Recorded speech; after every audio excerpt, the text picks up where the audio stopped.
We shall overcome, আমরা করব জয়। আরজি করের ঘটনায় গান গেয়ে মালদহ মেডিকেল কলেজের জুনিয়র চিকিৎসকদের অভিনব প্রতিবাদ। উই শ্যাল ওভারকাম, আমরা করব জয়।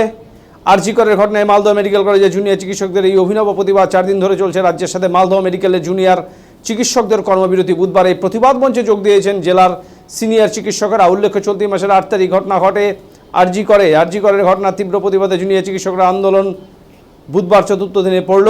আজও সকাল থেকে মালদা মেডিকেল কলেজ হাসপাতালে ট্রমা সেন্টারের নিচে বসে আন্দোলন চালিয়ে যাচ্ছেন চিকিৎসকরা। তবে আজ এদিন জুনিয়র চিকিৎসকদের আন্দোলন নতুন মাত্রা পায়, কারণ আজ তাদের আন্দোলনে সামিল হতে দেখা যায় বেশ কয়েকজন সিনিয়র চিকিৎসকদের, যার ফলে মালদহ মেডিকেল কলেজে জরুরি পরিষেবা ও বহির্বিভাগ ও মাতৃমার পরিষেবা ঠিক রেখে এই আন্দোলন চলে। যদি এতদিন নো সেফটি নো ডিউটি অভিযুক্তর কঠোর শাস্তির দাবি প্রিন্সিপালের বিরুদ্ধে স্লোগান তুলেছিল জুনিয়র চিকিৎসকেরা। এদিন এই উই শ্যাল ওভারকাম, হাম হোঙ্গে কামিয়াব, কারা রইল কপাট ইত্যাদি গান গেয়ে প্রতিবাদে সামিল হলেন চিকিৎসকেরা।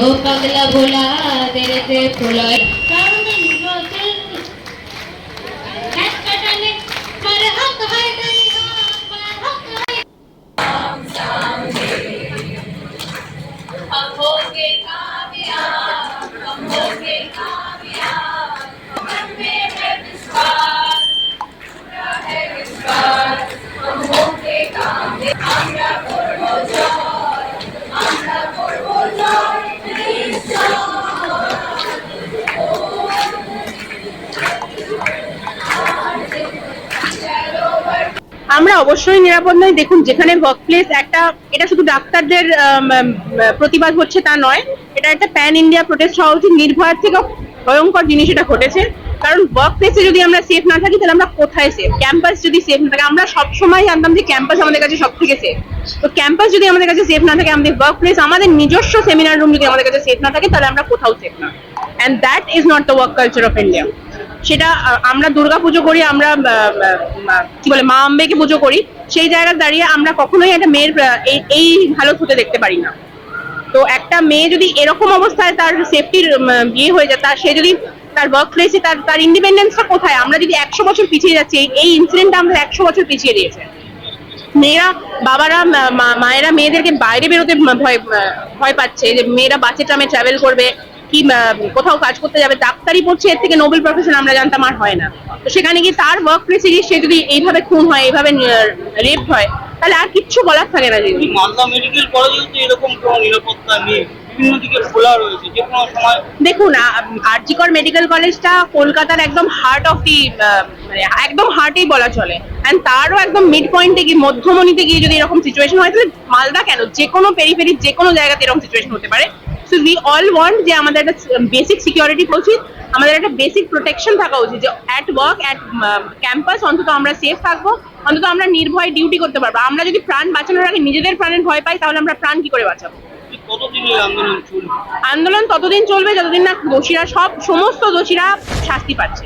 এক বা একাধিক যতই হোক, আমরা সবার শাস্তি চাই এবং খুব স্বচ্ছ এবং নিরপেক্ষ।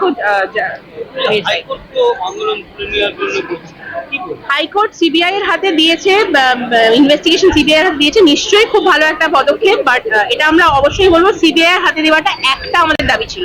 আমাদের দাবি এটাও যে সমস্ত বেশিরভাগ আমাদের বলছে যে বেশিরভাগ 93% of West Bengal hospitals are not safe for women, for men also.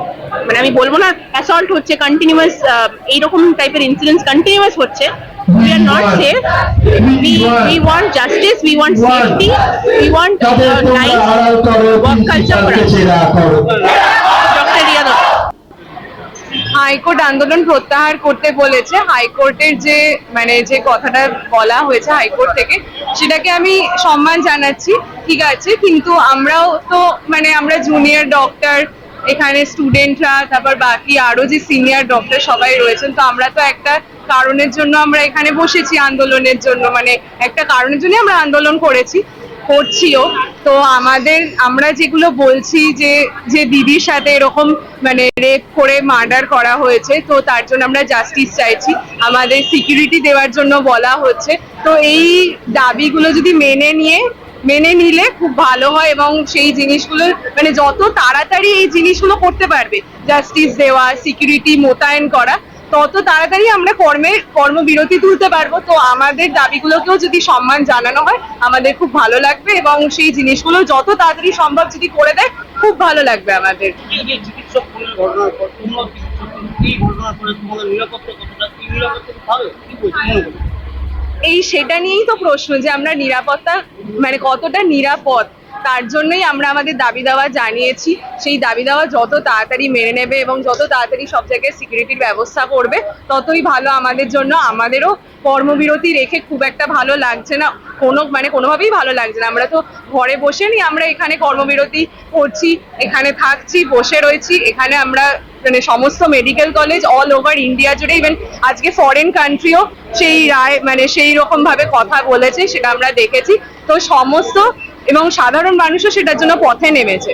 তো সবাই যখন এগিয়ে এসছে সেই জিনিসটাকে যদি সম্মান করে সেই দাবি দাওয়া যদি মেনে নেয় তাহলে আমাদের খুব ভালো লাগবে। আজ একটা প্রতিবাদ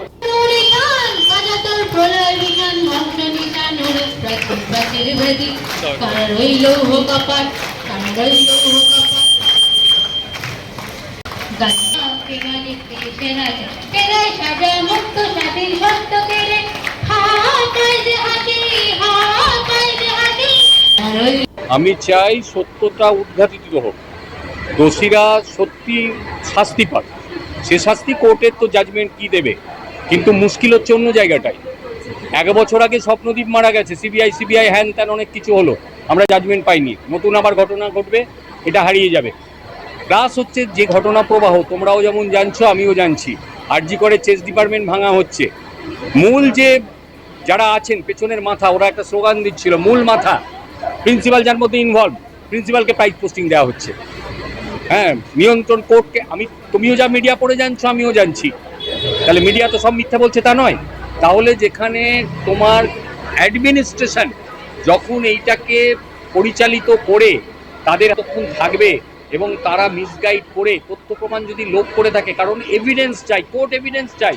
আবেগ, এটা হিন্দি সিনেমা না যে ভিলেনকে শক্তি কাপুরকে একটা মানে মারলো মা কালী পেছন থেকে আর শক্তি কাপুর পড়ে গেল, তোমরাও তালি বাজালে, তা নয়। এভিডেন্সগুলো যদি চলে যায় তাহলে কিছুই হবে না, আমরা ভুলে যাব, আবার নতুন ইস্যু আসবে। কি মনে হচ্ছে প্রমাণ লোপাট করা হয়েছে? কাগজে দেখছি, তুমিও যা দেখছো আমিও তাই দেখছি। কি মনে হয় একটা মেডিকেল কলেজে একটা মেয়ে 36 ঘন্টা ডিউটি করেছে, তারপর সে অরক্ষিত থাকবে কেন বলো তো? মৌলিক প্রশ্ন, থাকবে কেন? ভাবো না, ওটা তোমার বোন, তোমার মেয়ে, তোমার পরিচিত পাশের বাড়ির মেয়েটি, থাকবে কেন অরক্ষিত থাকবে কেন? যেখানে কুত্তার ডায়ালিসিস হয়, যেখানে পঞ্চায়েতের পঞ্চু, তারও 15টা গাড়ি এদিক ওদিক থাকে পেছনে নিয়ে ঘোরে। সামান্য পঞ্চায়েতের মনোনয়ন করতে এলে আগে পিছে পাইলট কার নিয়ে ঘুরছে, সেখানে মেয়েটা এরকম অরক্ষিত থাকবে কেন?